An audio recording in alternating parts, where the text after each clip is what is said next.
معروف وانت قاعد بتذاكر دايما بتيجي على بالك حاجات غريبة فجأة. فانا جه على بالي مسلسل شديد الخطورة. هو اسمه كده، كان مسلسل ايام كورونا. كان تقريبا من اول مسلسلات احمد العوض اللي عملها وكده.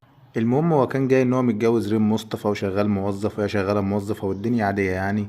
فالمهم ان هو مشهد رومانسي في اول حلقة ومش عارف ايه وبيلطف الجو وكده. فهي بتهزر معاه وبتقول له ده انا هعمل كامبين هتغطي على الشركة بتاعتك وهعلي عليك والجو ده. فطبعا انتوا عارفين احمد العوضة يعني مفيش حد يعمل معاه الكلام ده، فبيهزر معاها راح مهكر الشركة بتاعتها. طبعا ده حاجة تحسسك انها شغالة في كشك يعني مش مثلا شركة كبيرة او كده. ولكن تطلع حاجة عادية جدا ان هو يطلع يقول لها برضه انت كنت بتراقبني ليه. ونقاش مش مفهوم لحد دلوقتي.